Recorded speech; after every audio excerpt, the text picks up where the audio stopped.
અનિયમિતતા બહુ છે પાણીની, અને જ્યાં આવે ને ફૂલ આવે છે, ન ને પાણી આવતું જ નહીં, 10 દિવસે નથી આવતું ને નગરપાલિકા કોઈનું સાંભળતી નહીં. પર આ વિસ્તારમાં ખૂબ મારી માંગ એવી છે કે એકત્ર પાણી આપે, અડધી કલાક પૂરતું, ભલે પાણી થોડુંક આપે પણ રેગ્યુલર આપે ને તો નિયમિતતા જળવાય રહે.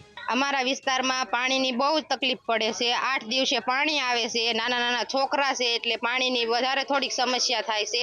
કપડાં ધોવા બહાર જવું પડે, પાણી ભરવા બહાર જવું પડે. 2 દિવસે એકત્ર અમને પાણી આપો એવી અમે માંગ કરીએ છીએ. ઘણા સમયથી 5 દિવસનું આપણે પુરવઠો આપીએ છીએ, દર 5 દિવસે વિસ્તારમાં. ક્યાંય કોઈ જગ્યાએ જો આગળથી જે વોટર સપ્લાય GWILનો આવે છે એમાં ભંગાણ હોય કે મેન્ટેનન્સ હોય તો વિલંબ થાય, અથવા નગરપાલિકાના કોઈ પમ્પિંગની મોટર બળી ગઈ હોય એના કારણે તેનું રિપ્લેસમેન્ટના 1 કે 2 દિવસ, 1 દિવસમાં ફરક પડતો હોય છે. બાકી રૂટિનમાં 5 દિવસે દરેક વિસ્તારમાં